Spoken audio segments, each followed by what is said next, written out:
There is no growth in comfort and no comfort in growth. Yet the big leaps are how careers are made and how businesses excel. So how do you master not knowing at all or feeling like an imposter? How do you have the conversations that lead to trust and, of course, excellence? How do you take charge of the things that you can control? How do you thrive outside your comfort zone?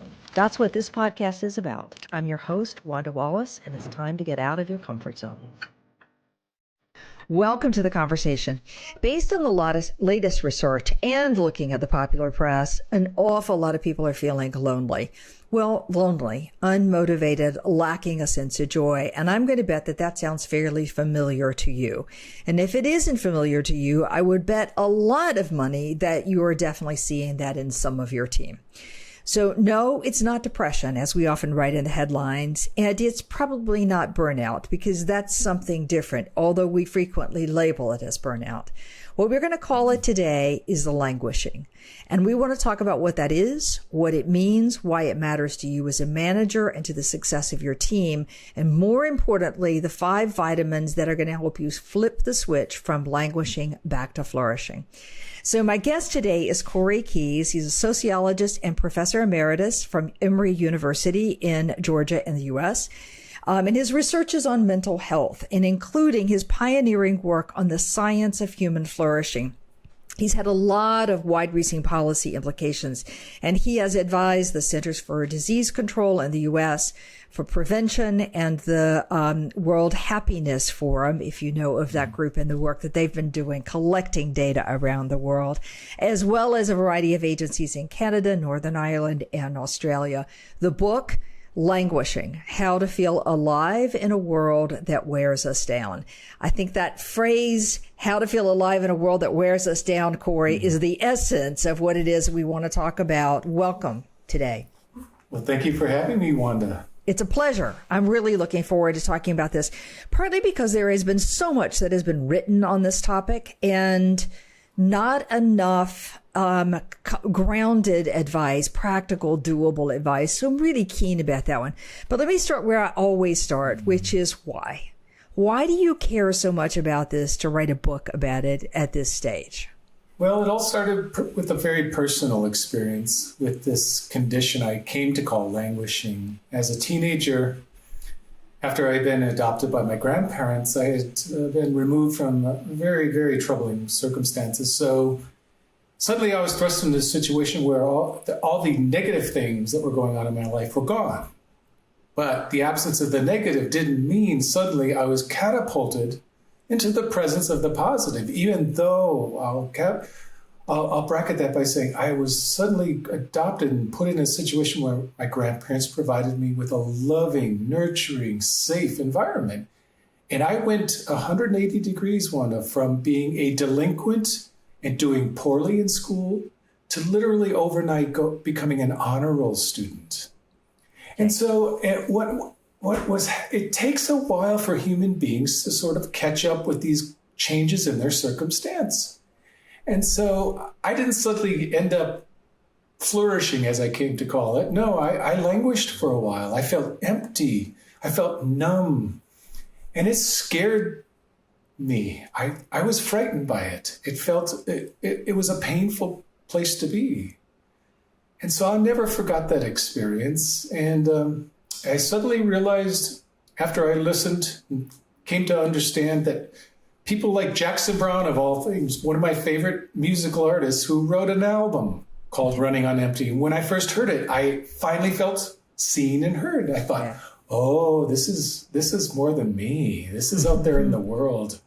Right. So that's where it started. And then I took it up as a cause in my science. I can. Don't we often end up investigating the stuff that is very personal to us? Yes. So what age were you when you move in with your grandparents? That was right around the age of 12. Okay. Yeah. All right. And then how long did it take before you finally had that sense of flourishing? It was there and then it was gone throughout my time. Now, keep in mind, 2 years after I'd been adopted, I loved my grandfather, my papa, But he had emphysema and an enlarged heart, and he passed away 2 years after we had been there. And so that took me a while. That set me back. But yet my Nana and I were very close. And so I tasted it. I tasted flourishing on and off as a teenager, but I also tasted languishing. And the tastes of both of those things, one sweet, one bitter, literally, just became my purpose. Right. Literally. Right. Yeah. And is that a common experience that people go through moments of languishing or periods of languishing and then periods of flourishing and then it's just a cycle? Is that just normal to the human condition? I believe it is. Now, I didn't write about it because I couldn't find any studies of sort of daily moments of languishing, nor did I do any of those. But I can tell you from personal experience, I'm a late afternoon languisher. Okay. And so I do believe in it. At one point when I was writing drafts of my book, I was writing a whole section on, are some people morning languishers? Are some people noon languishers? Are some people late or afternoon? And are some people evening languishers? Mm-hmm. For me, almost regularly, several times a week, I will come to the end of the day around 4 o'clock, 5 o'clock. And as soon as I sit down to sort of rest, there's this emptiness, this fog that settles in for a while. And I think it's a normal condition, Wanda, because what it does is invite you to think about the meaningful and the less than meaningful parts of what you did today. Right. And to assess and take stock and then recommit yourself to the next day and maybe trying to do a little more to feed your soul. Okay. All right. Fair enough. And that's an interesting idea to think about. There are moments even in the day that are natural flourishing and natural languishing. All right. I guess we better back up and make some definitions here. So what do you mean by languishing? Well, can I step back and say, in order to understand languishing, you have to understand what I call flourishing. Yep. And flourishing is a word I use to denote true mental health. Now, I'm using true mental health in a very specific way, not judgmentally, because until the time I started doing this work on mental health, we defined it as merely the absence of mental illness. It was an empty category, right? Mm-hmm. It was the absence of something.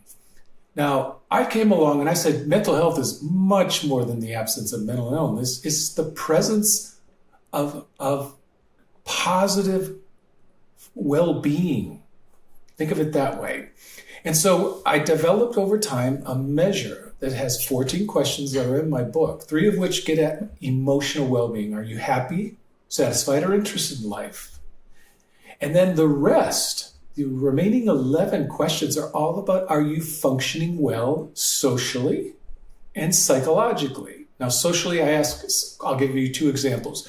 Do you feel on a regular basis that you belong to a community where you derive comfort and meaning? Mm-hmm. Do the things that you do on a daily basis or a weekly basis contribute anything of worth and value to your community or society? I call that social contribution, or sociologists sometimes call it mattering. Mm-hmm.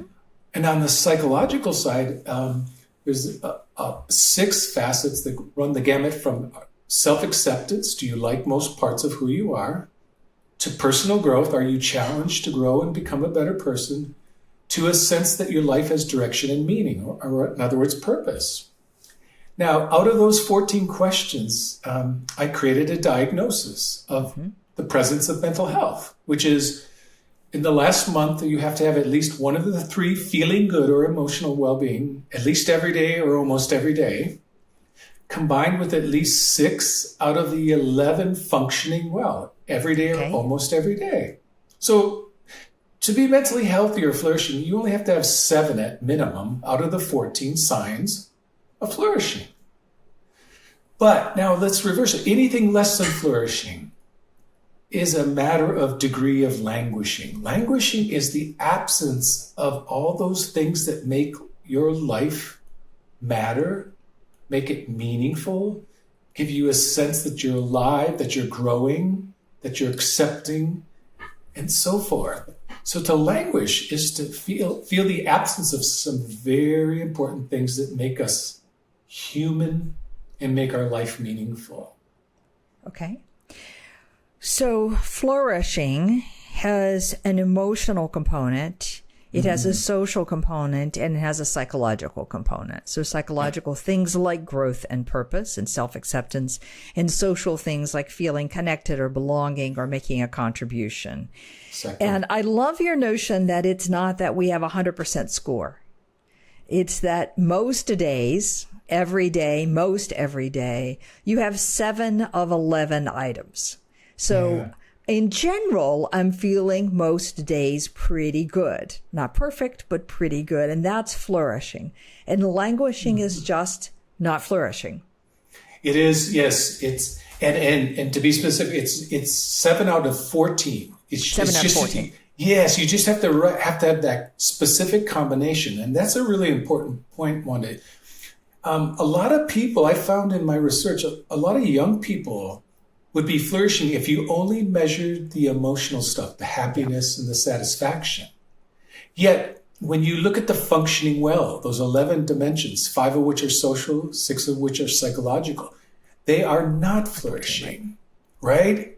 Yeah. And I have to tell you, it's remarkable. 21% of college students who feel good about their life, but they aren't functioning well, have depression or anxiety, compared to only 3.9% or 4% of the kids who are flourishing. Now let's think about it, right? To be happy isn't enough unless it's tethered or combined with at least 6 out of the 11 functioning well, or 6 or more. Right. But to get back to your point, it's always been important to me that people understand. Flourishing has a word that suggests to some people you have to be a superhuman. You have to be perfect, and it's not at all, right? It's that you have to have just a modicum, at least a half of the signs of mental health. And the other thing is very important about the diagnosis is nobody flourishes the same way. Think about it. There's 11 signs of functioning well. You only need 6 of them. You can put that together in various combinations, and you only need 1 of the 3 emotional well-being combined with that. Okay. So there's all kinds of ways in which people put together a life in which they're mentally healthy. Yeah. There are 2 things about this that I think are really important for everybody to hear. One is it's not perfection. I have to have some range of qualities, and how those range of qualities work for me can be different than for somebody else, but there's some range of qualities. So no perfection. Exactly. 2 is this notion that there is a cycle. There are times of flourishing and times of languishing. That it's not, I have to be flourishing all the time. And it isn't related to happiness, because I think that's what much of the research has said, is that happiness is an inadequate indicator of the mental health. But this gives a much more temperate view, if you will, of what mental health means. And I think that's helpful, because we've been talking about mental health. It's right, left, and center. I think it's hugely important for managers, for leaders, for people in general.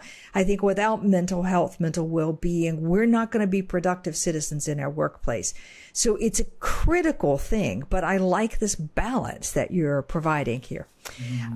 So that one's a really important component for me. I also like that in the book, there's an assessment I can go and do and see how I'm doing. It seems like a very healthy thing to work on. Okay. Tell me why you say that burnout is not the same as languishing. And, how is languishing different than burnout and then different than depression? Well, burnout is definitely contextual, and I think we could argue that mental health, of course, is as well, but it's very specific to stress or demands, and the combination of stress and demands with the ability seek support or have the ability to control the demands that you're experiencing, right? Yeah. Yeah. So it's not to say that burnout may not be connected to languishing. I have never said that it's not. I suspect it's one of many causes of languishing. That people who have simply exhausted themselves physically, mentally, and emotionally in terms of meeting demands and challenges without the ability to control their work life or without the ability to work in a supportive work environment, that would lead, I suspect, to burnout. Yes, of course. And, and by the same token, I think connected to burnout and something I do write about that's a near cousin that we often attribute to burnout is demoralization. Yeah. When people are working really hard, but they're not able to work hard and live their values, they become deeply demoralized. And we sometimes see that as burnout, but it's also a separate condition that I write about in the book that's also probably very conducive to languishing. Right. So I think we're talking about burnout as a cause among many, and its close cousin, demoralization, is also right up there, along with another interesting line of research that's emerging, Wanda, which is moral injury. Okay. Which is having to carry out actions that violate your own ethical and moral values and compass because somebody has demanded, required, or ordered you to carry out these actions. Yeah. So in order to keep your job or keep your position, you have to do things that are morally injurious to you. And that's actually far more common and not something that's just happening to people in the army or the armed forces. It happens in our workplaces and in our schools every day. Yeah. Yeah, we think about when you say that moral injury, actions that you're required to do that go against your values and against your ethics. And I'm not going to talk about breaking the law here. I want to talk about the simple versions, the little teeny tiny ones. Like I made a commitment to be home with family this evening at a particular hour, or to not have to work this weekend, or to make an event, whatever. I made that commitment. And then suddenly there is a last minute, urgent, maybe important, maybe even something I care about, but I have to make a choice between a commitment I made privately and a commitment I made at work. And that tension on a regular basis, I would think would create moral injury. I love it. You have brought it down to earth and put it, I agree. And I usually do not hear moral injury brought to that level of everyday life. But here's what I could see playing out, Wanda. One is that you see that as a parent as something that's the right thing to do, the moral thing to do, right? It's ethical and it's moral. It's a value. Yes. And then suddenly you're required in your young sort of your start of your career and you're starting parenting to do these things that at work are required to succeed. So what do? The first step is you start putting your ethics and your morals away to try to feel better. Yeah. That before you know it, you've lost your morals and your ethical compass, and you've continued to violate things that go against your nature and the responsibilities and obligations of your role. Right. And suddenly what you've done is sacrificed your sense of a person that you wanted to be. And you became something you never thought you would become. That's the essence of languishing. To become a person you never thought you could be or wanted to be. Right. Right. Richard Schell has written about that, conscience, and he's been a podcast guest. So a shout out to Richard on that work as well. How easy it is to do something and it becomes a slippery slope. Now, I want to distinguish the compromises that we make as we understand life is more complex than we may have thought at the very beginning of our careers, and the things that we don't necessarily love to do, but we do indeed need to do in order to progress our careers, like networking, for example. Yes. But it's making sure that compromise doesn't get too far over the boundary line that tips us into flourishing. But I wanted to go out of the moral injury and go back to what you said about demoralization, because I think demoralization is having a field day at the moment. And the way I see demoralization is, as an employee, I want to do the right thing by my team, by my company, by my customers, which usually means I want to be able to solve things. I want to be able to move things forward. I want to be able to move them forward quickly and efficiently. Yeah. Solid values, appropriate, do the job you hired me to do, in effect. But there are so many barriers. I have to get this approval and I can't get that approval. And then I have to check with this person. And they said, no, I didn't check with that other person. And then there's this other layer of checks and balances. And I talk with so many people who feel like I was hired to solve a problem, but you won't actually let me solve that problem. Now, granted, it's not because companies are saying, no, we don't want you to fix things. It's just that the layers of bureaucracy or the layers of checks and balances have gotten overly burdensome. Yeah. And people can't do their job. There's many other things that get to play in that, like politics and a whole bunch of other things. But that is a sense of demoralization that I am watching just undercuts everybody's motivation. Yeah. And managers who don't understand that, who can't talk to people about it, who can't help them find ways around it or come to terms with it, are, not doing the best they can for their teams. Right. And there's to me, I'm going to admit, there's a simple remedy that managers and leaders can have on a daily, weekly basis. And that is asking their employees, what is getting in your way right now from doing the best or the job that you came here to do in the way that is the best version of you? If every day I would want to know what's getting in your way because doctors, I write about that in my book. There are medical professionals who went into that profession because they wanted to care for their patients. And you know what? They spend most of their time not doing what they think is caring for their patients. So I would want to know what's getting in the way.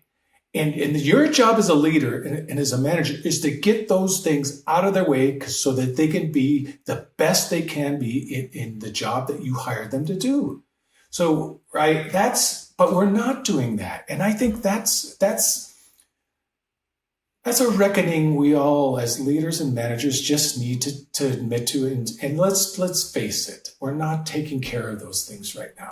It's true. We can do a better job of that one. It's also true that I talk to too many managers who themselves feel I know it, but they can't do anything about it. So I'm pleading with the very senior levels of the organization to pay attention to what is getting in the way, and can you simplify or whatever it is that you need to do, and that's going to make these problems go away. All right. So I want to come back to this one last piece about this, and then I want to flip the coin and talk about how do we improve? How do we move from languishing to flourishing? But you have some very interesting data about what you see about stress and what compounds stress. Can you just tell us a little bit of the highlights about that data? Sure. Yeah, and this gets to the point of what we were just talking about. When leadership do not tackle those issues we just talked about, what you're doing is creating another slippery slope, which is people who are beginning to lose their good mental health. They're starting to languish, and then problems start to emerge long before the problems you usually take care of now in the workplace, which is depression and anxiety and other problems, right? So here are just the highlights. So the pandemic, an unprecedented challenge, adversity that we didn't face it alone in this country, worldwide. Mm-hmm. Rates of PTSD, anxiety, and depression went up astronomically. But guess what? That wasn't true for everyone. People who were flourishing, that is, people who were mentally healthy, were much less likely than those who were languishing to develop PTSD if they're frontline healthcare workers. And if the people entered the pandemic with good mental health, flourishing, they were much less likely to develop anxiety and depression than those who were languishing and entered into the pandemic. So it wasn't just the pandemic that was causing problems. Yes, that was a challenge. But if people face challenges with mental health, that is flourishing, they are able to handle that. And they're prevented from PTSD, depression, and anxiety. That's just one example. Wow. There's this longitudinal study of workers in Australia that measured the presence absence of good mental health. And then they were asked people in these workplaces a very simple question, yes or no. Do you work in a high stress, high conflict workplace right now? So, of course, then they measured psychological distress. And in high levels of psychological distress is not a good thing because it's a generic predictor of all sorts of mental disorders. Right. So over time, here's what happened. If you were flourishing and you worked in a high stress, high conflict workplace, your distress remained as low as if you were working in a low conflict, low stress workplace. But if you were languishing and you worked in a high stress, high conflict workplace, your distress went up dramatically over a 2-year period compared to if you were languishing and working in a low stress, low conflict workplace. So let's summarize that. If you're flourishing, you don't have to worry about whether your employees are working for a period in high stress and high conflict or low stress or low conflict. They do well, regardless. Right. But if they're languishing, you better provide them with a low stress, low conflict workplace, or they will develop psychological distress and be at risk for developing mental disorders. Mental challenges.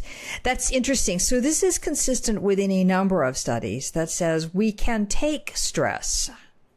Mm-hmm. We can take periods of high stress. We can take periods of high conflict, high tension, high demand, a whole bunch of stuff. If our entry point into that period of stress and our mindset about that period of stress is one of flourishing. Yes. Okay. Perfect summary. In other words, human beings can do hard. We can do really hard. But we need our mental health in order to face it. Okay. Right? But when we are less than mentally healthy, just languishing, we cannot do challenging. We cannot do hard. We crumble under adversity. That says a lot. Crumble under adversity. So if I think about all the leaders or all the companies that I work with who want people to be better with ambiguity and uncertainty, who want them to be more flexible, they want them to be innovative problem solvers, all that says is people can't do those things if they're already languishing because they can't handle the stress of the situation. If they're already flourishing, then they can. Isn't that an interesting challenge that now instead of just talking about how do we be more innovative or deal with uncertainty or better resilience, we need to talk about how we get people back to flourishing from languishing. Yes. All right, one more question for you before we say how. Okay. I want to talk about generational differences for a minute. There's a variety of reasons that data points, and I'm coming to believe that perhaps the mental health of the younger generations are actually not as strong. They're in a worse languishing place than many of us were at that same point in our lives at that age. So do you have any data on the generational differences in flourishing or languishing? Well, yes. And now it's age differences so that we have not been able to study folks as they move through their life course. So we're making an assumption here, but there are two periods that the data suggests are very ripe for languishing. And that is the teen years. So roughly ages 12, I'm going to go up to 25, 12 to 25. Right. Right? And then the end of life. So everyone does well while they're working, and during the adult work life course, languishing declines, and it continues to decline after the first decade, typically, of retirement. So roughly ages 60 to 74. But after roughly 75, boy, does it escalate again. So the beginning and the end of life. So sandwiched before and after work. Isn't it interesting? Right? That's interesting. So, and I think what's happening here are two things, and we're attributing too much to social media. I'm not saying that social media use isn't a problem, but the data are so mixed on it. But here's what I do think we have good data on, and I write about. One is more and more parents are spending more and more time looking and working and away from family, even when they're spending more time with their kids, it's under highly structured activities. They don't get to relax and spend time together, just sort of free time. They're doing things, often to prepare their kids for college. Now, why are we so fixated on getting all our kids into college? Because the economy changed. We know that. It went to a service economy. There are really good service jobs that require high education, really bad, if you will, in terms of pay and benefits, service jobs if you don't get good education. So all of that created a period in life sandwiched in between adolescence and adulthood called emerging adulthood. It's a whole new developmental period. Right. And it takes kids much longer to begin adulthood now. Marriage doesn't happen on average until roughly age 28 in the United States and age 30 in many European countries. Think about that. Yeah. They're not even beginning adulthood until roughly their 30s. So, and the reason for that is it's taking a lot longer to prepare them for a kind of workforce that requires enormous amounts of education and skill acquisition. Right. And so we put their life is on hold. Right. We keep telling them, get a life. And what we're saying is, well, wait, put the brakes on. You can't take up anything serious that we don't need you until roughly age 30, really. And then once you're retired, I mean, generally speaking, we're saying, well, go get your own life, you know? Yeah, right. We don't care. So just, do you believe that kids they're not kids, young adults that are 25 to 32, let's say, in the workplace with a job, holding a job, have less flourishing today? The one study I was able to find was even if they haven't gone to college and they've gotten a job, they're doing just as well as the kids that have gone on to college on average. Okay. Yeah. Okay. Yeah. That's a remarkable thing in and of itself, because we would assume somehow the kids that sort of said, I'm going to go into the sort of high skill working class jobs, plumbers, carpenters, they missed an opportunity to do well in life mentally and in terms of economically. No. They're as happy flourishing. Yeah, I was just wondering, is there a greater degree of languishing at 25 than there is at 45? And your answer is yes, pretty much so. Okay. Yes. But that's been true for a while. That's nothing new now. No, and I think it's interesting that in our culture today, it's something about the workforce and the early part of your career in adulthood, roughly 25 to 40, languishing is higher, but it slowly declines the older you get in your working age. So as you gain seniority, as you age as an employee, things get better and better. Yeah. Got it. I got it. Now I'm getting the picture I wanted to know about this one. I think that we are wrongly saying that the younger, and I don't want to debate this. I'll just make the statement and then I want to focus on how do we improve from this? How do we go to flourishing? I think that we wrongly say that the younger generation is feeling entitled, or they need coddling, or they can't handle negative information, or they don't want feedback, or all those things. I think rather we should actually take them seriously when they say, mentally, I'm not as strong as I need to be. One, we have better language about that today, but two, I suspect, and I think there's growing data to say, indeed, their mental health is not as strong as we expect it to be.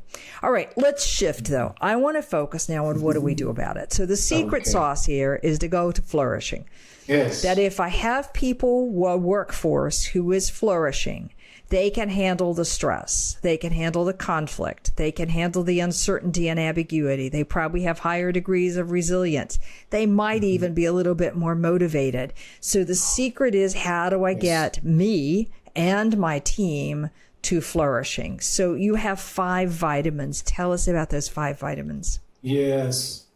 Well, I'll just quickly summarize them, and we can dig into them and start wherever you want. And this is based on a study of a longitudinal study in people who were able to get out of depression or languishing, or people who were able to stay languishing. They did 5 things on a regular basis, but not every day did they do all the following 5. First one is help, volunteer and help others, or help something in the world. The second is learn something new.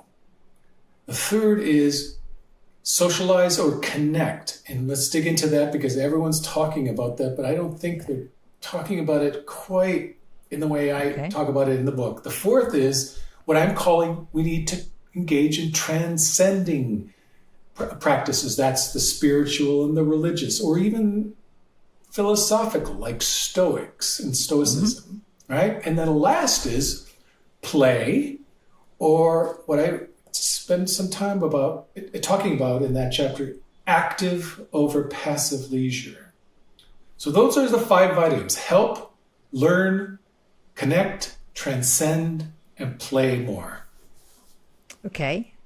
All right. So let's talk then about, so I think people understand what it means to help others in some capacity.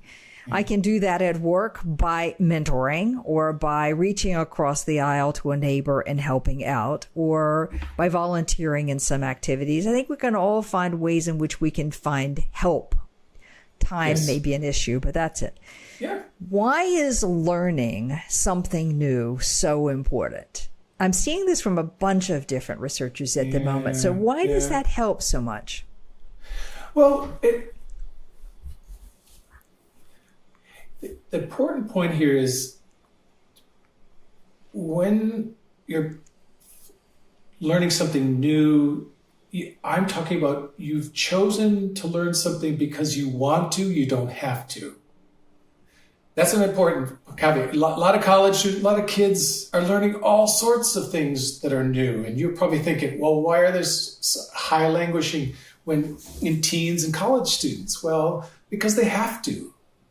It's very instrumental. It's for something that they want in the future. We're talking about, you pick up something because you want to learn and grow in a way. So I have a friend I write about who's 80.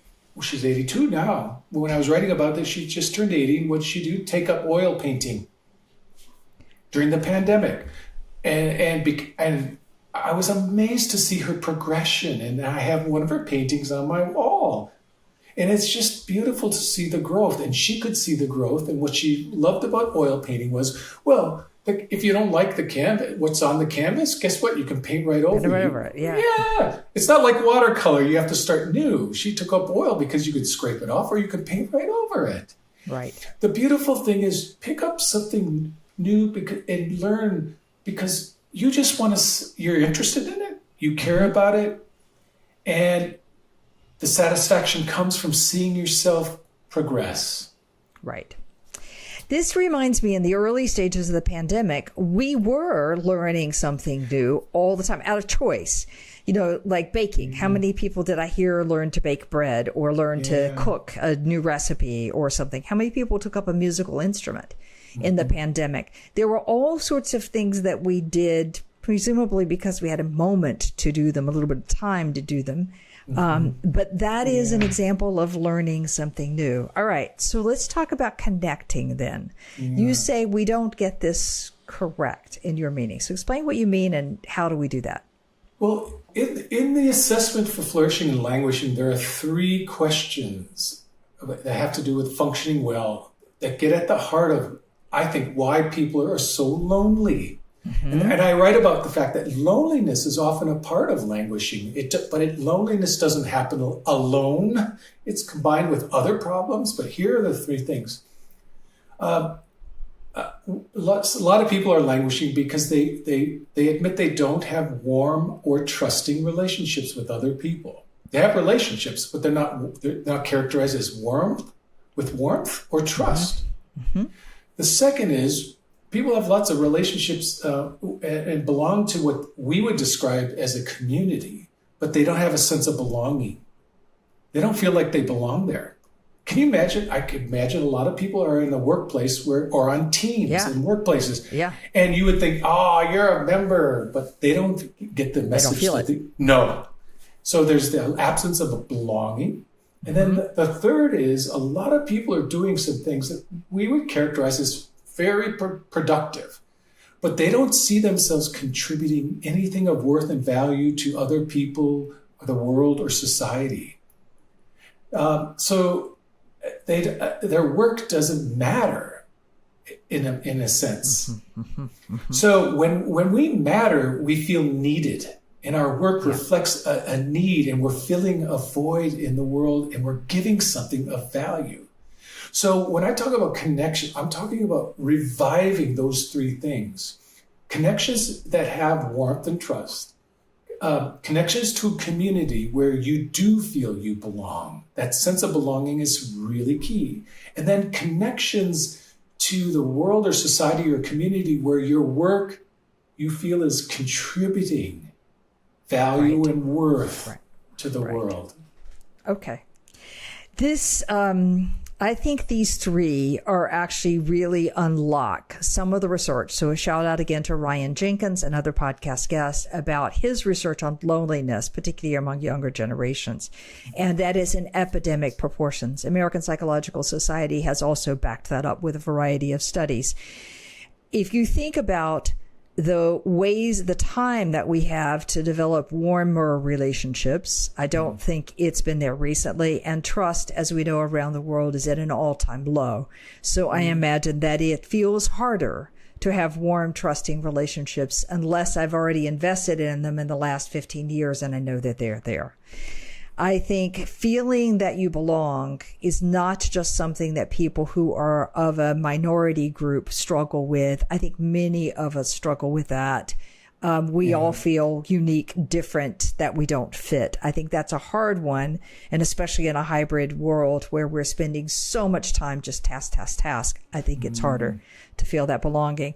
And then I think particularly this notion of the time, where I'm spending my time, is it adding value? Is it worth? Is it making a difference? And this is why it's been so important for managers to explain why we do what we do. Yes. Why what you're doing is making a difference. Doesn't matter what the task is. It matters that understanding for me. So 3 very critical, important things that are going to help with this sense of flourishing.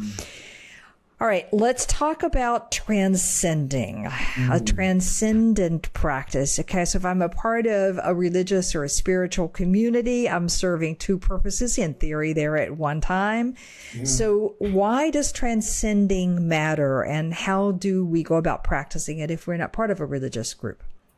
Well, I do talk about, yes, I'm a long-term yogi. I just loved the practice of yoga, but I also love the philosophy.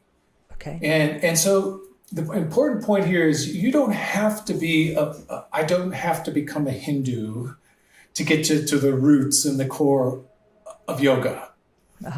I have been given this gift through time that's been passed on by generation to generation. That's not just about poses. It's about learning a better way of living. There's a path. And so the point I try to make in that chapter is that you don't have to be religious or spiritual to benefit from these spiritual and religious practices, because what you're trying to do is rehearse.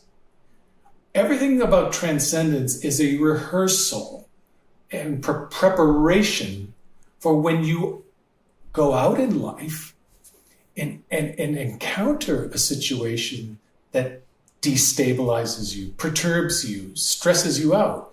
You are prepared to respond to it in a way that reflects the better version of who you want to be. So that won't happen if you don't rehearse. I just think in modern life, we think somehow good people go out there and respond to when bad things are done. Yeah, in good ways. Well, no, Buddhists don't argue that we're all potential Buddhas. It just takes practice. Why are they? Yeah, practice. And it's a preparation for being a better human being in the midst of some of the most challenging circumstances where if you react, the darker part of your angel will come out. But if you respond, you get to choose how you react to it. Yes. Okay, so I get then that your transcending practice is this sense of having a path for a better way of living and to have practices that help you plan for, reflect on, get ready for the difficult, challenging moments. So I'm not just making it up. I've got some philosophy that helps guide me. Is that fair? Yes. And the one thing I would say, and I know people, I'm cautious about saying this, but I say it in the book. Transcendent practices tame the ego. Without taming your ego, any little thing that goes wrong, you will think it's all done to you. It's all been about you, and somebody is disrespecting you, and nobody else has ever experienced that. Yeah. Oh, what a shock to the system when you realize that ego wants you to think you are the most unique, precious thing in the world. You're not any more precious than anyone else. Now, that's not an insult. That prepares you to be a better human being and walk alongside other people, not against other people. Okay.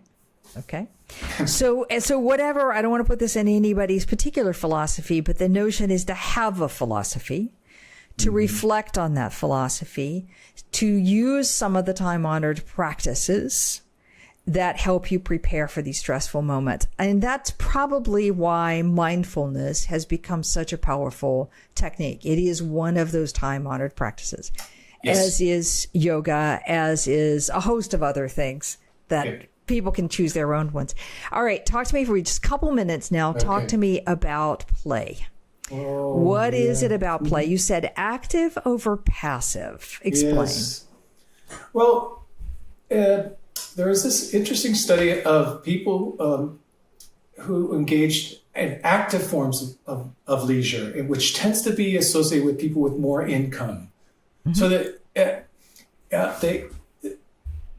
they tend to go out there and do things for themselves. They make the activity happen. So rather than passively sort of turn on or listen to something, which isn't to say, reading is one of those things that goes right in the middle. It can blend into passive, or reading can blend into very active leisure. The difference is you are making part of the fun happen for yourself or each other. You're not simply sitting down and consuming something that's been prepared for you ahead of time. Okay. And I don't know if that does it justice, but maybe, but the difference is, I mean, a great example, bicycling, hiking, two very active forms of leisure. You can do it alone. You can do it with others. You could do a lot of passive leisure too. Like imagine if when this football Super Bowl comes along, great example of a day, almost an entire day that's spent passive, really. It's fun, but by the end of the day, I bet if you look at people, they are exhausted or they've eaten too much, they've drank too much alcohol, they have consumed of their leisure, and it's not fed their sense of energy. It's almost taken it from them. There's something about active leisure that even though you might be physically exhausted, you feel mentally and emotionally alive when you're done with it. So the point is to have play, but to have play that I am not passive participant in, that I am actively choosing to do, that I am making happen, that I am pursuing, if you will. And it can be an active leisure, I mean, as in physically active leisure, or it can be a non-physically active leisure. I have to make the choice to make it happen. I have to engage with it, not wait for it to happen to me. Yes, and I know this, that the reading, for a lot of people, fiction, I don't read fiction. I love science and I read a lot of nonfiction. My wife thinks I'm strange for that, but she loves a lot of great fiction. Fiction is something that comes alive because you participate in the story, you imagine it, you get emotionally involved. You almost become part of the character line. When that happens, people describe it as really enjoyable. Right.